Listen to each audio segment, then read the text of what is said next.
What's up, all my beautiful, loyal Irish subscribers? We're back here again with another GRIPT Media video. This one should be insane.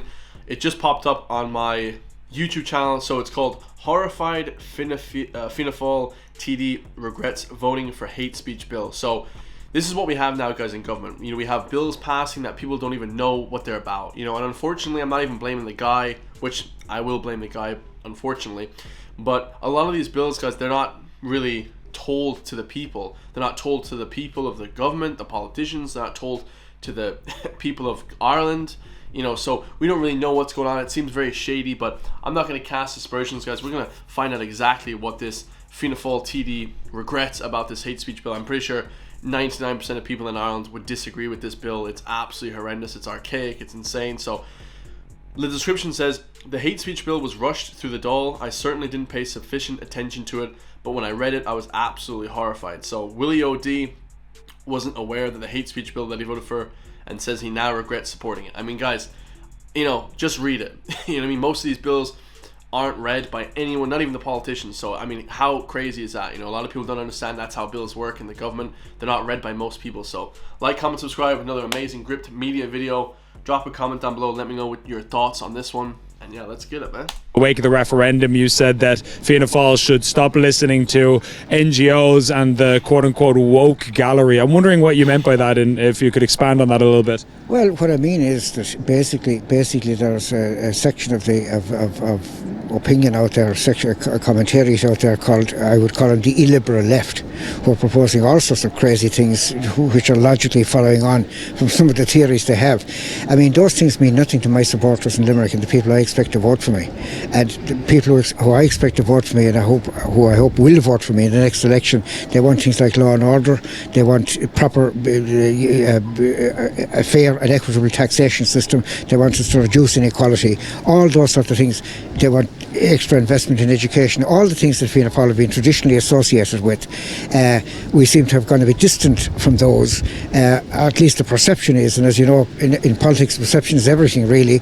Truth is only an occasional troublesome interloper. So people keep saying that to me. I mean, it struck me very forcibly during the referendum campaign, because most of I was out canvassing with our local election candidates and our European election candidates, and when the referendum was announced, the only reaction I got initially was people saying to me, well, what does it mean, why are we having it, what can you explain it to us? And I did. I explained it to countless people. I didn't canvass against it, I didn't canvass for it, I remained objective, but I explained it to people.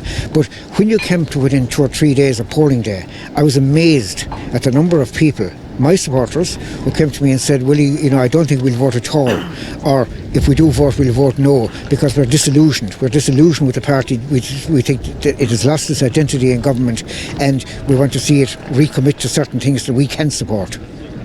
So when it comes to the issues you're describing of the illiberal left, as you put it, I presume that would include things like, for example, gender ideology. Would I be right in saying that's the sort of thing you mean, the hate speech bill being another one? Absolutely, yeah. I mean, the hate speech bill, there's no compelling case has been made for the hate speech bill. You see what happened in Scotland over the last few days when they passed the hate speech bill. I think there were 6,000 complaints in the first 3 days. And 4 comedians actually got arrested, guys. I think they were arrested even on stage, but they were arrested for telling jokes. And they weren't like racist or anything crazy like that. They were just like regular jokes, just stupid. That was just innocent jokes. Proven now. This isn't just like made up. It's unbelievable, you know? I mean, it's unbelievable what the hell's happening. I mean, to me, that's not a hate speech bill, that's a cranks charter. And, you know, admittedly, when the hate speech bill was introduced initially, maybe we didn't study it closely enough. It's very hard to be across every single piece of legislation that goes. And this is what I'm trying to say, guys. It's very hard to be across every single piece of legislation across government. I guarantee you, if you asked most politicians, have you read most of these bills? Very important bills. Very important ones. They probably say no. I mean, this is just, it's crazy. It's lunacy. Goes through, but when the controversy started, when I did study it, I found that, number one, I don't think there's any need for it. I think that the law is sufficient as things stand at the moment, and most of the things that are designated as hate crimes are crimes already anyway. The hate is an extra element, and hate isn't even defined. Yeah, there's like 9 sections. Everybody knows that from secondary school, like that there's 9 sections of the hate, the hate bills that you're not allowed to be prejudiced or go against, like gender, race, the members of the traveling community. There's like 9 different ones, so everybody knows the law. So I think a great deal of time, energy, and expertise has been expended on this now. So I think we'd have been better off sort of trying to solve the crisis in Limerick, University Hospital Limerick, put more guards in the streets, be seen to stand up to young criminals. I mean, I proposed a piece of legislation many years ago that where somebody underage commits a crime which causes financial damage to a victim, that the parents of that person should be potentially be liable. I'm 100% up for that, and also they should be put in jail. They should be tried the same as kind of if you're over a certain age, but everybody should be tried the same. Everybody knows what the hell they're doing, guys. This is absolutely crazy. To compensate the victim if it can be shown that they took no action to control the activities of their kids. Wow. And I could point you several examples of that in Limerick at the moment. I mean, I'd probably be shot at dawn now if I propose something like that because of the view that's out there. But I think that's one of the things the government should be contemplating, and I think it's one of the things that would reduce this type of juvenile crime, because a lot of the juvenile crime that I come across, it's been done in many cases for no monetary gain. It's been done because people feel they can get away with it, and they do get away with it. It's a culture of impunity. It's insane, and the way that we're heading in this country, guys, let's talk about crime for a second. The way that we're heading is the same way that London and England is heading, guys. It's absolutely insane. This crime is out of control. It's a failed society, right? They have 30 stabbings a day in London. It's absolutely insane, man. And nothing happens to them. I remember hearing the famous, let's say, TikToker guy talk about how they should have a deal with Saudi Arabia and just build a prison deep in the desert and have them flip and do hard labor every single day in the hot sun on 1 meal a day, and broadcast out to the world that, if you do a knife crime, this is what's going to happen to you. Knife crime here is it's nothing. It's insanity, guys. If you're found with a knife on you, you do 25 years hard labor. Like, complete no tolerance, guys. And then broadcast it back to the people of Ireland. See if there's knife crime then. But until that time happens, guys, there's going to be knife crime every single day. And it's going to get way worse. We haven't seen anything yet, guys. Nothing. Prepare yourself, Ireland. It's going to get bad, man. I know it, man. We see England. Anything that happens in the US or England happens in Ireland in about 5 to 10 years time. If you guys don't know that, people like to tell me in real life, oh, that doesn't happen. It does, guys. We follow everything the US does. They run the whole from Western world. It happens eventually. And it must be confronted. Just pivoting back to the hate speech bill, though, as you know yourself, there are going to be people who would criticize your criticism, and they would say something like, well, you voted for the hate speech bill, and when it comes to gender ideology, correct me if I'm wrong, I believe you voted for the Gender Recognition Act in 2015 as well. And so what would you say to critics who might argue, well, look, Willie, you can say all you want about this was a bad policy or this was a bad idea, but if you're voting for all of them, then how does that criticism have legitimacy? What would you say to that? The hate speech bill was pretty much rushed through the door. We didn't have. I certainly didn't pay sufficient attention to it. I hold my hands up to that. I didn't pay sufficient attention to it until it was brought to my notice. But when I read it, I was absolutely horrified. That's being quite honest about it. And honestly, guys, I don't know if we put the entire blame on these people. Probably could do, but when you even label something a hate speech bill, it almost sounds like something 1939 to 1945, let's say, some guys up there preaching hate speech against certain people. You're like, okay, well, that's not great. That should probably be curtailed, but it's not that, guys. It's completely not that. So they word things in certain ways to make it seem it's a psyop, as I say, it's impossible to be across every piece of legislation, taking into account the volume of legislation that's going through here. But look, it's been debated now. The government know what that's a big one. It's a bit of a cop-out, guys. Feigning responsibility. Let me tell you something about life, guys. If you feign responsibility about certain things in your life or your job or whatever, you're never going to make it in this world, man, unfortunately. Problems are, the Taoiseach elect himself, Simon Harris, said it needs to be substantially amended. If there's nothing wrong with it, why does it need to be amended?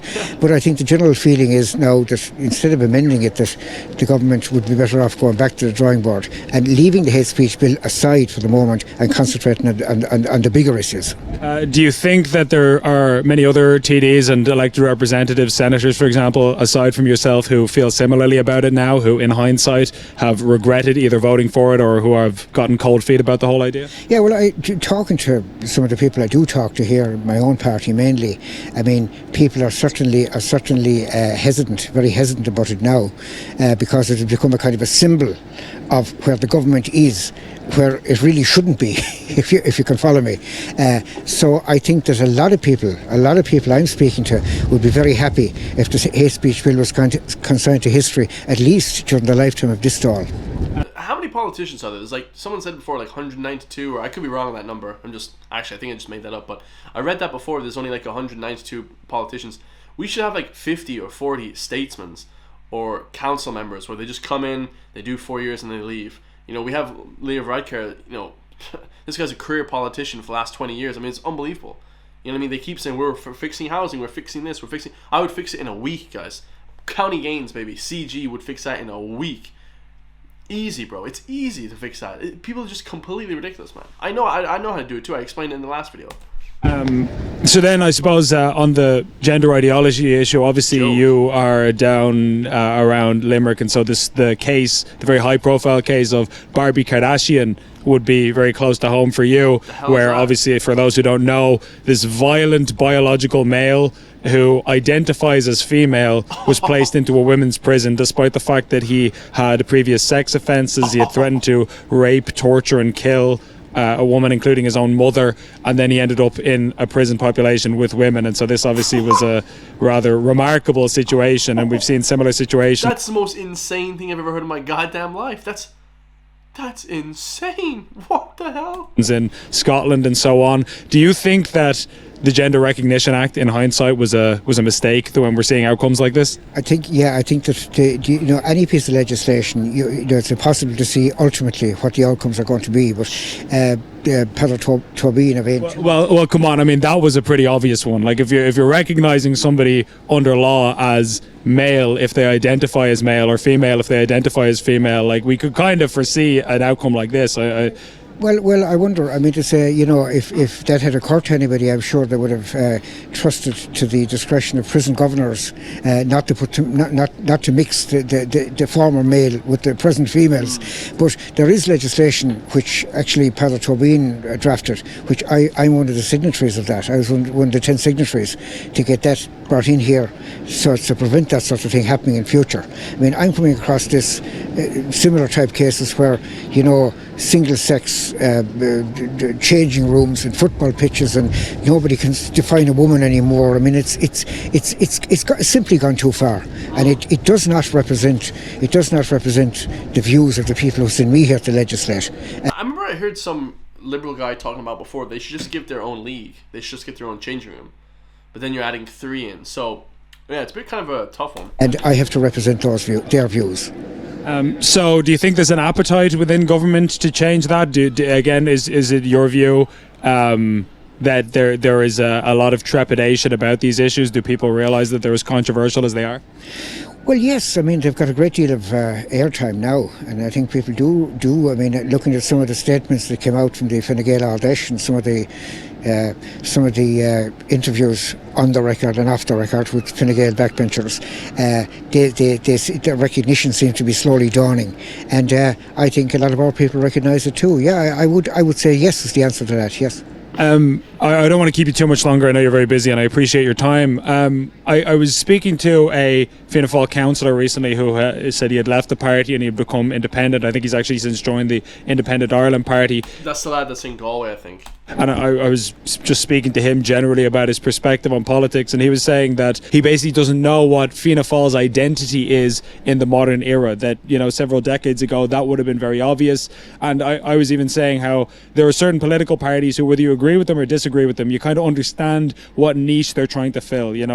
People before profit, they're very staunch socialist, I get it. The Green Party, they're staunch environmentalists, I get it. What is Fianna Fáil in the modern day so far as you're concerned, and what should it be? Well, In the modern day, I mean, for the past 4 years since I've been into government, it's difficult to identify anything in particular they stand for. I mean, okay, I mean, I suppose we're still identified as being in favour of more housing, more public housing, and the numbers have gone up, not sufficiently as yet, but the plan is in place and it'll be possible to ramp it up. Anyone that talks about housing in 2024, this is not true, guys. There hasn't been housing in Ireland in like 10 years, bro. Come on. I mean, not fooling anyone here. It's just like... But the original ethos of Fianna Fáil was to promote economic growth and make sure that the fruits of that growth were distributed equitably throughout the whole community. That's what Fianna Fáil traditionally stood for.